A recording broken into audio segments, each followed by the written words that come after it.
اپنے حجرے میں بیٹھے، منافقین یہودیوں کے ساتھ مل کے پلاننگ کر رہے ہیں، لڑاؤ لڑاؤ لڑاؤ، اور میرے نبی کے کانے لالے کرامت سب سن رہے ہیں،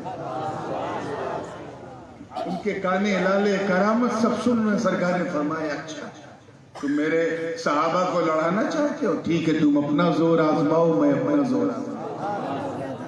صحیح ستہ کی تقریباً ہر کتاب میں یہ حدیث اتنی مشہور ہے، اور امام نسائی نے تو اسے مختلف ابواب میں تبویب فرما فرما کر تکرار کے ساتھ کئی مقام پہ اس حدیث کو بیان کیا، عہد مواخات، جلسہ مواخات کیا کہ سرکار نے جلسہ کیا۔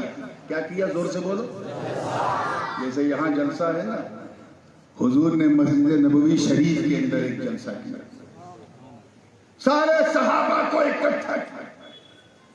اب ظاہر سی بات ہے کہ جب سارے مرد مسجد میں تو ان کے گھر کو کون دیکھے، تو مولا علی کو آقا نے روک دیا اور فرمایا علی تم یہیں رکو، میں اندر مواخات کرانا، ایک دوسرے میں جو گلے شکوے ہیں انہیں نکالنا، ایک دوسرے کو ایک دوسرے کا بھائی بنانا۔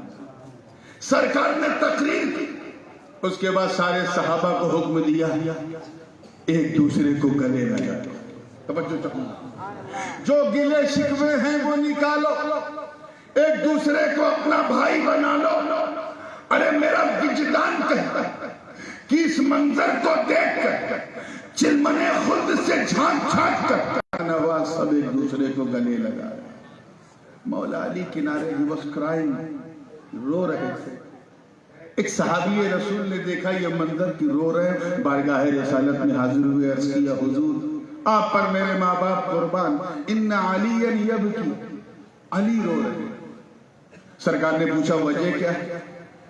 کتنے نیک لوگ ہوتے تھے، اللہ اکبر، یہ صحابہ کی مقدس جماعت، جتنا دیکھتے تھے اتنا ہی بولتے تھے، اپنی طرف سے نمک مرچ نہیں لگاتے تھے جیسے ہم لوگ لگاتے ہیں۔ انہوں نے دیکھا رو رہے، آ کے بول دیا کیوں رو رہے ہیں؟ کیوں کی وجہ نہیں معلوم تھی تو چپ حضور آپ خود دیکھ لیں کیوں رو رہے ہیں۔ اب بلاؤ میرے بھائی علی۔ عزیزان ملت، حضرت برا بن عازب بھی راوی ہیں، سعد ابن ابی وقاص جیسے عشرہ مبشرہ صحابی وہ بھی راوی ہیں، مختلف طرق سے یہ حدیث کہ علی کو بلایا گیا تو وہ علی، توجہ چاہوں، وہ علی جن کی ایک جنبش انگشت سے باب خیبر تھر تھرا کے اکھڑ جائے، جب حضور نے بلایا تو وہ خود لرزیدہ قدم سے تھر تھراتے حاضر ہوئے۔ سرکار نے فرمایا مالک یا اخی، کیا ہوا تمہیں؟ حضرت علی نے کپ کپاتے ہوٹھ سے عرض کیا حضور میں اس لیے رو رہا تھا کہ آپ نے مجھے اس لائق نہیں سمجھا کہ میں اس محفل میں آتا، کاش میں بھی آتا، کسی کو گلے لگاتا، اپنا بھائی بنا، میں اس سعادت سے محروم رہا، بس یہی سوچ سوچ کے رو رہا، اتنا کہنا تھا۔ سرکار منبر پہ بیٹھے تھے، کھڑے ہو گئے، فرمایا والذی نفس محمد بیدہ، قسم ہے مجھے رب کی عزت کی جس کے قبضہ قدرت میں میری جان ہے، اے علی میں نے سب کو بلایا، گلے ملوایا، بھائی بنوایا، تجھے نہیں بلایا کیوں؟ اخرتک لنفسی، اور ایک روایت میں ہے بقیتک لنفسی، میں نے تجھے اپنے لیے بچائے رکھا۔ علی کی قسمت دیکھو، سن لیو، میں نے تجھے اپنے لیے، زور سے بولو، I have saved you for myself، اپنے لیے میں نے تجھے بچائے رکھا تھا۔ میں نے سوچا کہ جب سب ایک دوسرے کو گلے لگا لے، بھائی بنا لے، مواخات طے ہو جائے، تب میں تجھے بلاؤں، گلے لگاؤں، اپنا بھائی بناؤں۔ اے علی سن، انہیں تو میں نے اس زمین کے اوپر، اس نیل گگن کے نیچے ایک دوسرے کا بھائی، بس فرق یہ ہے کہ میرے بعد کوئی نبی نہیں ہوگا، اللہ نبی ہوگا، یہ شان ہے۔ گویا نبی علن اعلان یہ فرما رہے ہیں کہ اے لوگوں تم نے ایک دوسرے کو گلے لگا کے بھائی بنایا، میں نے علی کو گلے لگا کر بھائی بنایا، اب تو دیکھ لو وہی میرا ہے جو علی کا۔ جو علی کا ہے وہ نبی کا ہے، جو علی کا نہیں وہ نبی کا نہیں۔ اب سمجھ جانا کہ ایک ہونے کا راستہ ایک ہے، اللہ کی رسی کو تھام لو، یعنی میرا دامن پکڑ لو، علی کا دامن پکڑ لو۔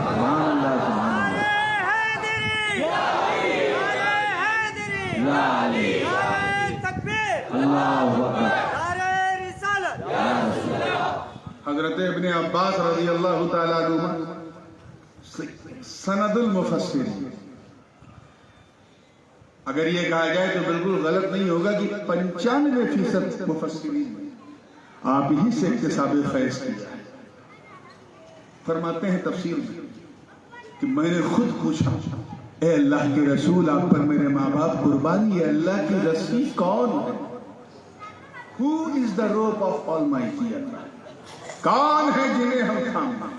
سرکار نے فرمایا هو القرآن الکریم۔ پھر آپ نے عرض کیا اس میں تو یہ بھی ہے یضل بہ کثیرا ویہدی بہ کثیرا، جو سمجھ جائیں گے وہ ہدایت پا جائیں گے، اور جو پڑھ کے بھی نہیں سمجھیں گے وہ بھٹک بھی جائیں گے۔ اللہ کی رسی کون ہے؟ سرکار نے فرمایا هو سنتی، میری سنت۔ حضرت عباس نے پھر تیسری بار پوچھا، راوی بیان کرتے ہیں کہ جب تیسری بار پوچھا تو آقا دو جہاں نے عرش کی طرف دیکھا اور فرمایا والذی نفس محمد بیدہ، قسم ہے اس ذات کی جس کے قبضے قدرت میں محمد کی جان ہے، اگر تم یہ جاننا چاہتے ہو کہ اللہ کی رسی کون ہے تو اے برگ و ثمر، شمس و قمر، شجر علی اللہ کی رسی۔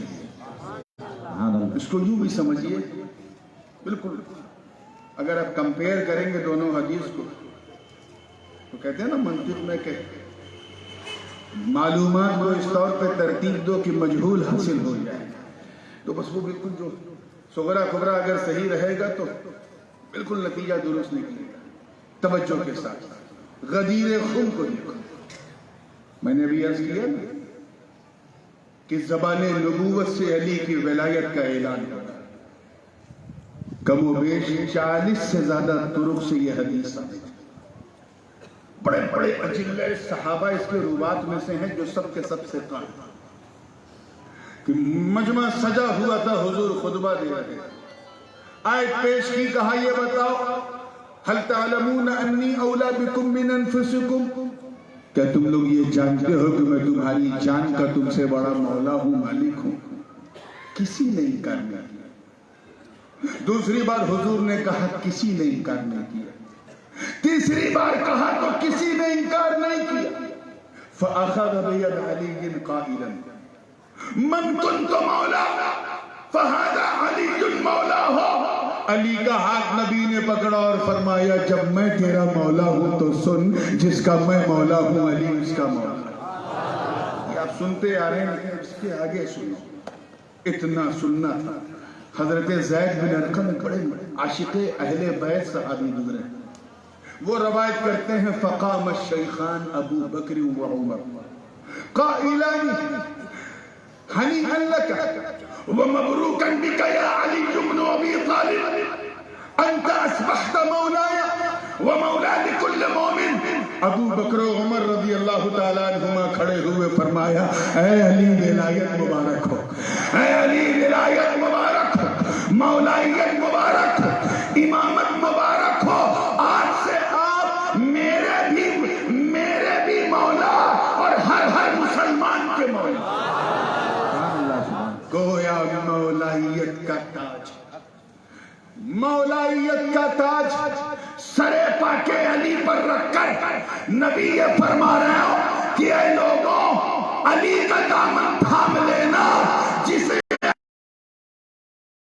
سارے اولیاء علی سے جڑے رہے، سارے اولیاء علی سے جڑے رہے۔ نام سنا ہے؟ دو ہی چار نے سنا ہے، چلیے میں کلو دیتا ہوں، میں کلو دے رہا ہوں تاکہ اور لوگ بولنے سنا ہے۔ 22 رجب کنڈا شریف کا فاتحہ، کچھ یاد آیا؟ یہ کنڈا یاد ہے، چلیے اللہ کا شکر ہے کوڑا یاد ہے، کوڑا سے دور ہے، کوڑا انہیں مبارک، کوڑا ہمیں مبارک۔ ایسے امام کہ ابا بھی امام، دادا بھی امام، پردادا بھی امام، ایسے امام کہ بیٹا بھی امام، پوتا بھی امام، پر پوتا بھی امام۔ جسر الائمہ اہل عراقی نے کہتے ہیں کہ سارے اماموں کے درمیان گلاب کے پھول کی طرح مہکنے والے امام کا نام امام جعفر صادق۔ آپ کا نام صادق نہیں تھا، صادق کا مطلب ستیوادی، ٹروتھفل، صادق نہیں تھا۔ صادق لوگ اس لیے کہتے تھے کہ اپنے تو اپنے دشمن بھی کہتے تھے یہ بندہ سچا ہے، ناصبی تک کہتے تھے یہ بندہ سچا ہے۔ آپ کا نام محمد جعفر تھا، بہت بڑے فقیہ تھے، امام اعظم نے بھی آپ سے فقاہت حاصل کی، اور آپ کے والد کی صحبت میں، امام باقر کی صحبت میں تو 2 سال رہے امام اعظم، اور فرمایا لولا سنتان لہلک النعمان، وہ 2 سال نہ ہوتے تو نعمان بن ثابت ہلاک ہو جاتا۔ اتنے بڑے بڑے اماموں نے سیدوں کا دامن نہیں چھوڑا، ہم کیسے چھوڑ سکتے؟ وہ امام جعفر صادق، ان کا نام میں نے کیوں کوٹ کیا ہے وہ تو میں بعد میں بتاؤں گا، پہلے ان کی صداقت کی ایک مثال سنیں۔ ان کو لوگ صادق کیوں کہتے ہیں؟ اتنے سچے تھے۔ ایک دن اپنے نانا جان علیہ السلام کے ممبر سے اترے، حضرت محدث ابن عطا نے یہ روایت نقل کی، قاضی ایاس اندلسی مالکی رحمۃ اللہ علیہ نے اپنی شفا میں سے لکھا کہ ممبر سے اتر رہے تھے اور سرکار علیہ السلام کے مواجہے پہ کھڑے ہو کے سلام پیش کر رہے تھے۔ اس زمانے میں سنہری جالی وغیرہ نہیں تھی، کھجور کی ٹہنیوں سے وہ بیریکیڈنگ کی جاتی تھی، اسی طرح تھا۔ حضرت امام جعفر صادق سلام پیش کر رہے ہیں۔ اندر کون کون ہے؟ حضور علیہ السلام، ان کے تھوڑا پیچھے حضرت صدیق اکبر ہیں، ان سے تھوڑا پیچھے حضرت فاروق اعظم۔ جانتے ہو نا گنبد خضرا کے نیچے کون کون؟ علیہ السلام اور ان کے 2 پیارے ساتھی۔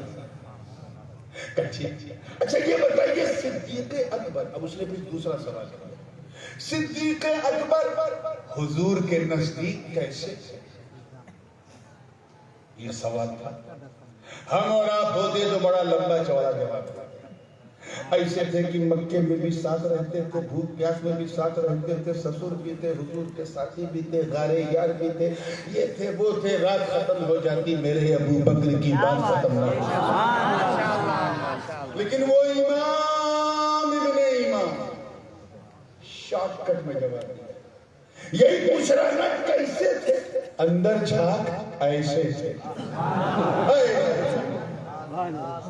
ایسے تھے، مطلب کبھی نبی کو چھوڑا ہی نہیں۔ مکے میں بھی نبی کے ساتھ، ہجرت میں بھی نبی کے ساتھ، خلوت میں بھی نبی کے ساتھ، جلوت میں بھی نبی کے ساتھ، صلح میں بھی نبی کے ساتھ، جنگ میں بھی نبی کے ساتھ، بدر میں بھی نبی کے ساتھ، احد میں بھی نبی کے ساتھ، خیبر میں بھی نبی کے ساتھ، خندق میں بھی نبی کے ساتھ، بھوک میں بھی نبی کے ساتھ، پیاس میں بھی نبی کے ساتھ، مکے کی فضاؤں میں بھی نبی کے ساتھ، ریگستان میں بھی نبی کے ساتھ، سفر میں بھی نبی کے ساتھ، حضر میں بھی نبی کے ساتھ۔ ارے ایسا ساتھ کہ جب تک زمین پر تھے نبی کے ساتھ، آج گنبد خضرا کے نیچے لیتے ہیں تو نبی کے ساتھ۔ ارے تکبیر، میری رسالت، حضور تاج العلماء،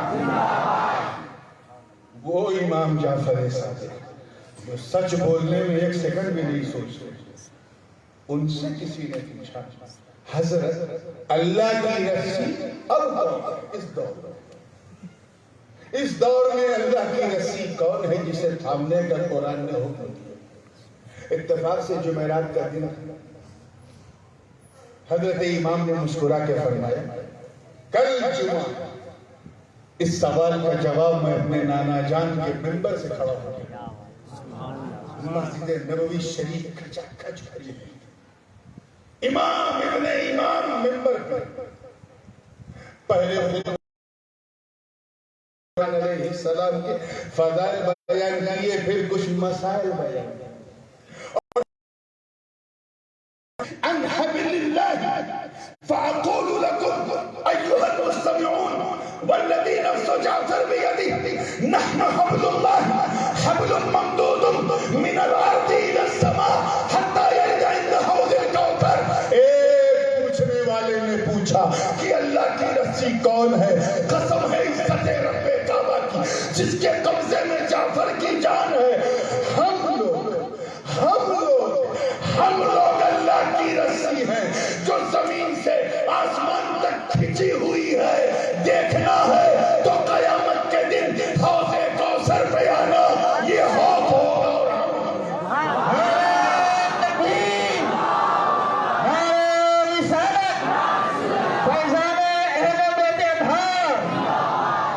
مطلب صاف. گویا حضرت امام جعفر صادق کہہ رہے ہیں میرے نانا جان کا دامن مت چھوڑنا, اللہ کی رسی ہے. بابا علی کا دامن مت چھوڑنا, اللہ کی رسی ہے. حسن کا دامن مت چھوڑنا, اللہ کی رسی ہے. امام حسین کا دامن تھامے رہو, اللہ کی رسی ہے. امام زین العابدین کا دامن تھامے رہو, اللہ کی رسی ہے. امام باقر کا دامن تھامے رہو, اللہ کی رسی ہے. امام جعفر کا دامن تھامے رہو, اللہ کی رسی ہے. امام موسیٰ کاظم کا دامن تھامے رہو, اللہ کی رسی ہے. امام علی بن موسیٰ رضا کا دامن تھامے رہو, اللہ کی رسی ہے. امام جواد کا دامن تھامے رہو, اللہ کی رسی ہے. امام ہادی کا دامن تھامے رہو, اللہ کی رسی ہے. امام حسن عسکری کا دامن تھامے رہو, اللہ کی رسی ہے. ارے قادریو گھبراتے کیوں ہو؟ غوث اعظم کا دامن تھام لو, اللہ کی رسی ہے. اور اے بھارت کے غریب چشتیوں مایوس نہ ہو, خواجہ معین کا دامن تھام لو. نعرہ تکبیر, نعرہ رسالت, فیضان حضور خواجہ غریب نواز. تھام کے تو دیکھو, ہم تو انسان ہیں. جانور اگر پیچھے پیچھے چلنے لگے تو کامیاب ہو جائے. زمانہ بڑا خراب. اگر اس موقع پر نسبت کے حوالے سے حضرت کوئی حدیث بھی پیش کی جائے تو خبیث فوراً ٹوٹتا ہے. پتہ نہیں کیسے اہل حدیث. چلو میں قرآن کی نظیر پیش کر رہا ہوں. مثال قرآن سے ایک مثال پیش کر رہا ہوں. کوئی چاہے نام نہاد ہی کیوں نہ ہو, اب بالکل وسیم مشیت نے اسی کو بدلوا دیا. سیدھے کہتے ہیں جتنی عقل ہے اتنی بولا کرو. ابھی تو تم صرف بولے تھے تو یہ حال ہوا, کچھ کر دیتے تو پتہ نہیں کیا حال ہوا. گھبرانا نہیں, دوسرا کوئی بولے گا اور اگر بولا تو برداشت نہیں کرے گا, کیونکہ ابھی بھی فاطمہ کا خاندان زندہ بھارت میں فاطمہ کا خاندان رہے گا تب تک سنی مسلمان رہے گا. عزیزانی میں تو بات چل پڑی. قرآن کی مثال اللہ پاک نے فرمایا ان اصحاب الکہف والرقیم کانوا من آیاتنا عجبا. اصحاب کہف اور رقیم والے اللہ پاک فرما رہا ہماری نشانیوں میں سے عجیب نشانی. عجیب کیوں کہا اس کی وجہ سے, دقیانوس بادشاہ نام سنا؟ دقیانوسی سوچ سنی ہو, کہتے ہیں نا بہت روڑ روادی دقیانوسی سوچ رکھتا ہے. یہ اصل میں حضور صلی اللہ علیہ وسلم کے پیدائش سے لگ بھگ 350 سال پہلے جارڈن کا جو موجودہ شہر کیپٹل عمان ہے, یہ دقیانوس کا دارالحکومت تھا. بڑا گرو شاشا اور ایسا اوسر وادی, دیکھیں کتنے لوگ کیچ کر رہے ہیں جہاں میں پہنچانا چاہتا ہوں. ایسا اوسر وادی کہ اپنے ہی گرو کو پہلے اس نے مارگ درشک بنایا اور اس کے بعد کک مار کے کنارے کر دیا اور خود ان کی کرسی میں بیٹھ گیا. گرو کے زمانے میں جو سکہ چلتا تھا ان سب کو آگ میں پگھلا کے اپنا سکہ بنایا, یعنی نوٹ بندی کر دیا اور ایسے ایسے ٹیکس لگائے جس کے بارے میں کبھی کسی نے سنا ہی نہیں. مہنگائی میں چرخ اور اتنا ظالم تھا کہ جو اس کے خلاف کچھ بولتا تھا اس سے ملک بدر کر دیتا تھا یا قتل کر دیتا تھا، یا اس نے ریگستان میں ڈیٹینشن سینٹر بنایا تھا اسی میں ڈال دیتا تھا۔ میں دقیانوس کی بات کر رہا ہوں، آپ کہیں اور چلے گئے کیا؟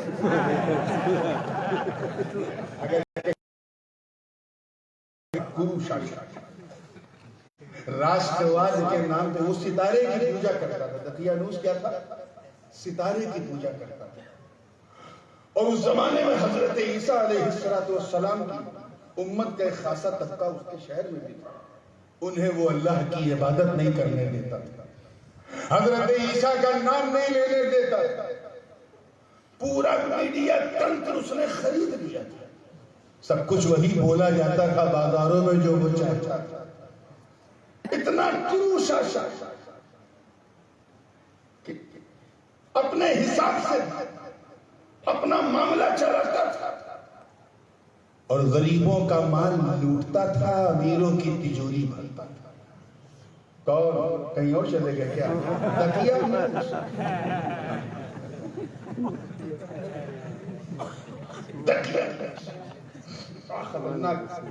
اب ظاہر سی بات ہے کہ اللہ والے لوگ اس کے ماحول میں کیسے رہتے؟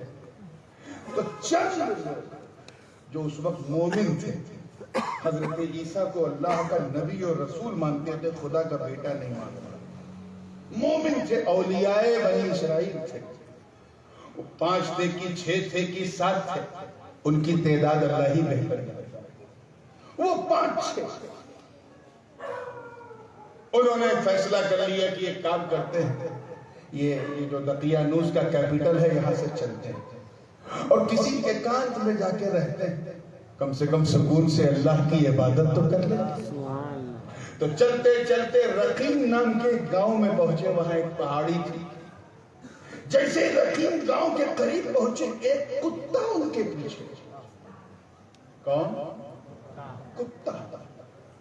1-2 بار انہوں نے نظر انداز کیا، لیکن دیکھا جب نیلوں یہ پیچھے پیچھے پیچھے پیچھے تو رک گئے۔ کہا کیوں میرے پیچھے لگا؟ تو بھوکے گا، تیری آواز سن کے ادھر ادھر کے لوگ آئیں گے، پھر دقیانوس کے پاس پکڑ کے لے جائیں گے۔ اس کتے نے اپنی دونوں ٹانگیں اوپر کی ہلائی، دم ہلائی، زبان باہر کی، اپنی وفاداری کی گواہی دی، پھر پیچھے پیچھے۔ پھر انہوں نے روکنا چاہا، کتے کی آنکھوں سے آنسو نکل پڑے، آسمان کی طرف اس نے دیکھا، زبان حال سے یہی کہا ہوگا کہ اے اللہ مجھ جیسے غیر ناطق کو نطق انسانی عطا کر دے، مجھے زبان دے تاکہ میں تیرے نیک بندوں سے باتیں کر سکوں۔ اللہ کی شان دیکھو، اصحاب کہف کا صدقہ دیکھو، اللہ نے اس بے زبان کتے کو زبان دے دی، اس نے اللہ کا شکر ادا کیا اور بھگاؤ۔ جس راجا کے آتنک سے چھٹی پا کر آپ نکلے ہو، میں بھی اس سے پریشان ہوں۔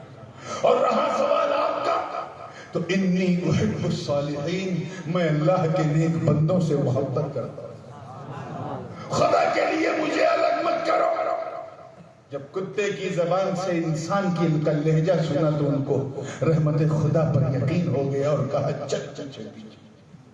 چلتے چلتے پہاڑ پہ چڑھے، پھر اس گفا میں جب پہنچے تو کتے کو اپنی حد پتہ ہے، وہ گفا کے اندر نہیں گئے۔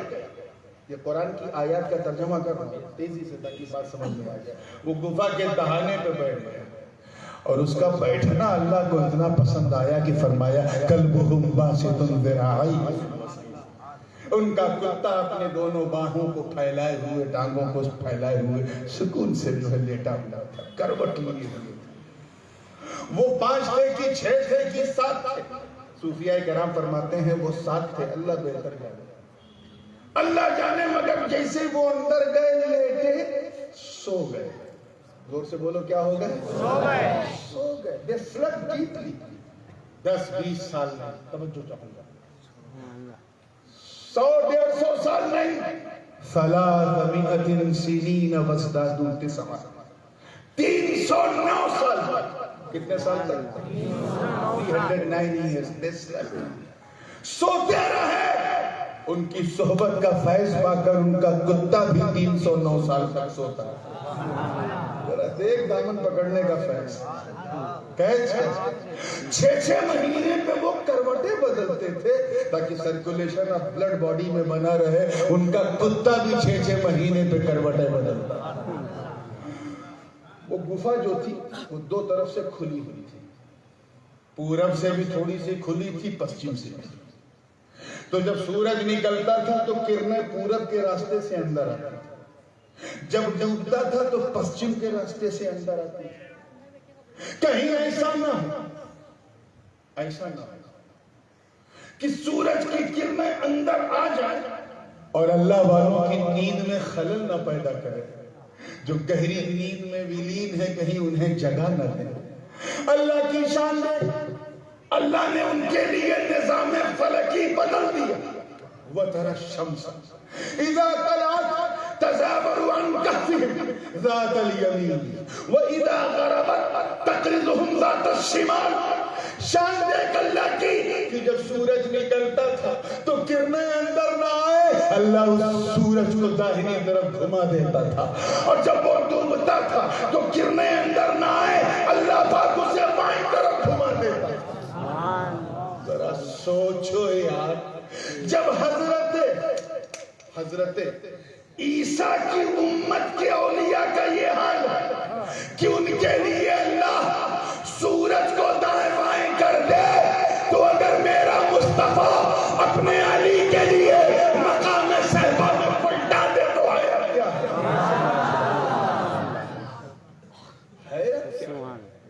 اگر وہی نکلتا سورج میرے غوث کو سلام کرے تو حیرت کیا ہے؟ ہم وہ نہیں ہیں جو صبح صبح سورج کو سلام کریں، ہم اس عبد القادر کا دامن تھامے ہیں جو خود غوث اعظم کو وہ سورج سلام کر رہا ہے۔ 309 سال صحبت فیضان اولیاء، اور فیضان صحبت اولیاء بھی دیکھتے کہ ایک بے زبان کتے کو اللہ نے زبان۔ اب میں آپ سے پوچھتا کہ وہ کتا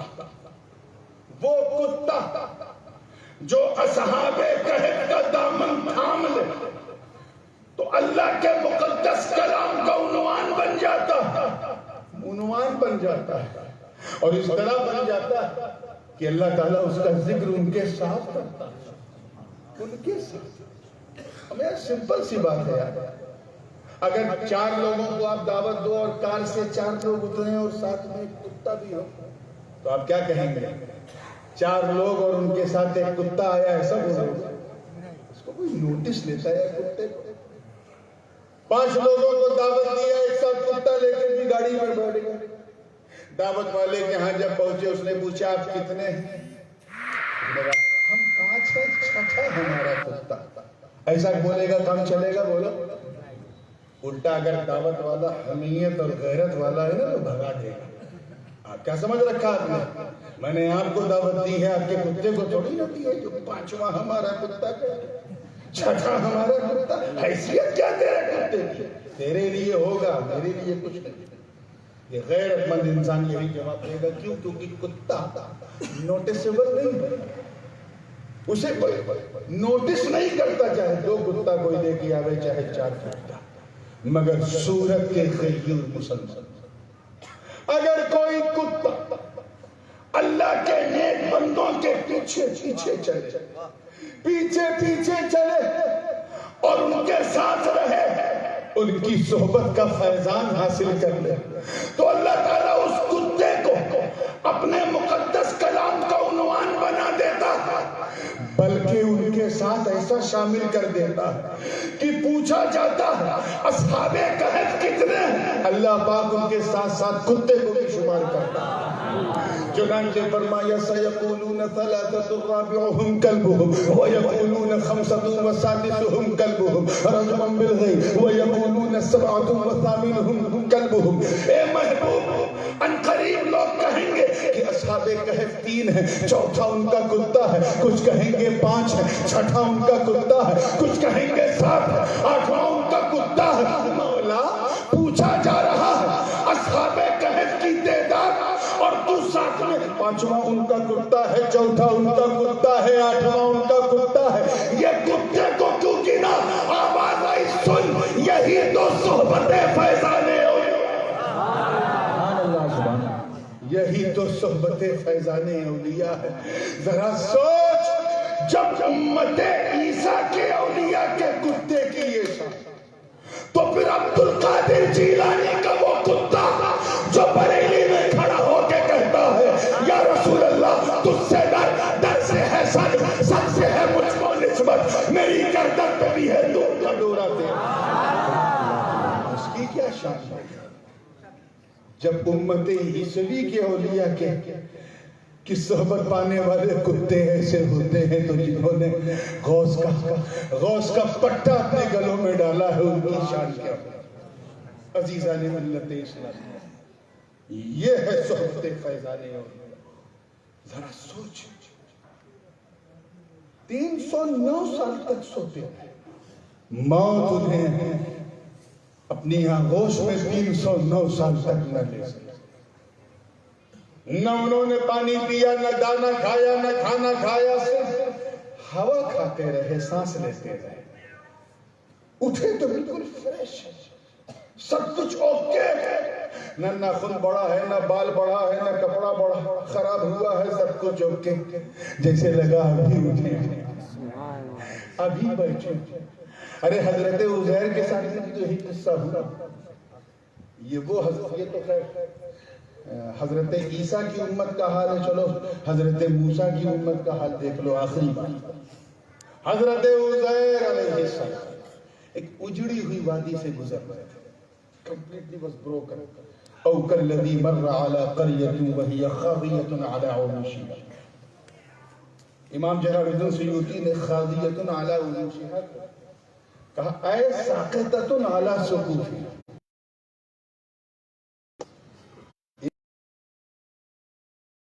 آپ کیا کہتے ہیں؟ کنکال کی ڈھانچہ کیا بولتے ہیں؟ دونوں آواز آ رہی ہے، نہیں دونوں کے ٹھیک ہے. ہڈیوں کا کنکال، بالکل چرمرائی ہوئی ہڈی، منہ سے نکلا اللہ اکبر.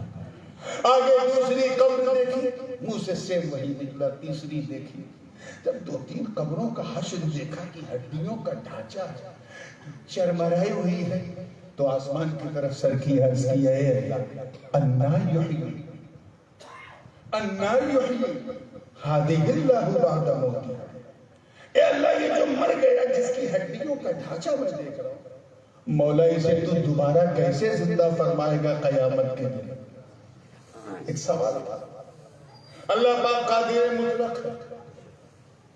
اس نے یہ جواب نہیں دیا کہ جب میں نطفہ پلید سے ایک ناپاک دھاتو سے انسان کو لقد کرمنا بنی آدم کا تاج پہنا سکتا ہوں تو یہ تو ہڈی کا ڈھانچہ ہے، پورا ڈی این اے اس میں ہے، اس سے کیا بنانے میں دقت. یہ جواب نہیں دیا، بلکہ پریکٹیکل عملی طور پہ کیا فَأَمَاتَهُ اللَّهُ مِئَةَ عَامٍ. 100 سال تک حضرت عزیر پر اللہ نے موت طاری کر دی. پہلی مثال میں نے نیند کی دی تھی 309 سال والی، اب موت کی. فَأَمَاتَهُ اللَّهُ مِئَةَ عَامٍ، 100 years موت طاری کر دی. موت سمجھتے ہیں نا؟ اچھا نہیں سمجھتے تو جب آئے گی تو سمجھ میں آ جائے، لیکن اس وقت سمجھنے کے لیے آپ نہیں ہو. موت کہتے ہیں ہوا انفصال الروح عن الجسد، جسم سے روح نکل جائے اسی کو کیا کہتے ہیں بولو؟ موت. یعنی 100 سال تک جسم تو فلسطین میں، روح قبضے مولا. کتنے سال زور سے بولو؟ 100 سال تک. یہ کوئی معمولی بات نہیں ہے. یہ بس ڈائٹ وداؤٹ سول. 100 سال کے بعد کیا ہوا؟ ثم بعثہ، اللہ تعالیٰ نے اس روح کو اس جسم میں پھر پڑھا. حرکت آئی تو اٹھ کے بیٹھ گئے. رب تعالیٰ نے فرمایا اے عزیر کم لبثت، how many days did you stay, کتنا آرام کیا. حضرت عزیر نے اپنا ناخن دیکھا، بال دیکھا، کپڑا دیکھا، کھان پان سب اوکے. عرض کیا اے اللہ لبثت یوما او بعد یوم، ایک دن یا اور کچھ. آواز آئی نہیں عزیر 1-2 دن نہیں، بل لبثت 100 عام، بلکہ تو نے 100 سال تک آرام کیا. بل لبست مئة عام فانظر الى طعامك وشرابك لم يتسنى. اپنے کھانے کو دیکھ لے, پانی کو دیکھ لے, تیری پوٹلی میں ہے سب چیک کر لے, لم يتسنى, سونگ لے, بدبو نہیں آ رہی ہے, پاس نہیں آ رہی ہے, بالکل میرے لیے نشانی کے طور پہ رکھی. انظر الى حمارك ولنجعلك آية للناس وانظر إلى العظام كيف ننشزها ثم نكسوها لحما. اپنے اس گدھے کو دیکھ. وہ گدھا اصل میں تھوڑا صحبت سے بہت دور تھا, نسبت سے بھی بہت دور تھا, فاصلے پہ تھا. دیکھ میں نے نشانی کے طور پہ اسے رکھا ہے, اس کا ہڈیوں کا ڈھانچہ میرے سامنے ہے. اب میں تیرے سامنے اس کی کھال بناؤں گا, بال بناؤں گا, پوست بناؤں گا, اس پہ گوشت جڑوں گا. اب تو پہچان لے کہ جب میں تیرے سامنے مار کر زندہ کر سکتا ہوں تو قیامت کے دن ان الحکم الا للہ, وہاں تو صرف میرا ہی حکم چلے گا. جواب تو دے دیا مگر ایک پیغام نہیں دیا کہ کھانے پینے پہ کچھ اثر نہیں. گدھا دور تھا, اس کے اثر ہو. معلوم ہے کیوں؟ کیونکہ جو کھانا پینا تھا وہ ایک پوٹلی میں تھا. زور سے بولو, کہاں تھا؟ اور پوٹلی کہاں تھی؟ اللہ والے کے کانٹے. توجہ چاہتا, اللہ کی شان پہ اللہ نے اللہ والے کو بچایا. اللہ نے اللہ والے کو بچایا, اور اللہ والے کی صحبت, قربت, نسبت نے بے جان دانوں اور بے جان کھانوں کو بچایا. اور یہ گدھا صحبت سے دور, نسبت سے دور, قربت سے دور تھا. گدھا تھا, سڑ کے گل گیا.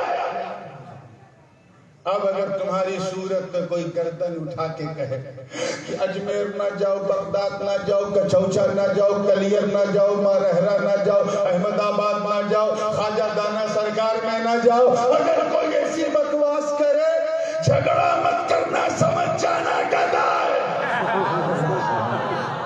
کیا ہے؟ کہنا گدھے. گدھے کو روکتا ہے. ارے پہلے تو انسان کو بات, غوث کا کتا تجھے مسلمان بنا دے.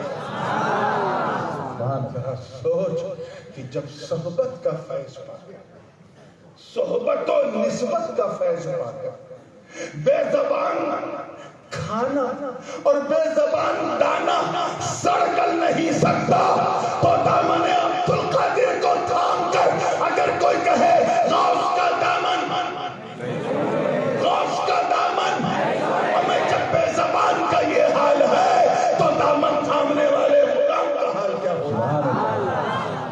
مضبوطی سے تھامے رہو. کس طرح تھامنا ہے وہ تو آج سن لیا, کیسے تھامنا ہے اور کیوں تھامنا ہے اسے سننا ہے. یہ کا سارا معاملہ وہی پاٹ دیا. وآخر دعوانا الحمدللہ.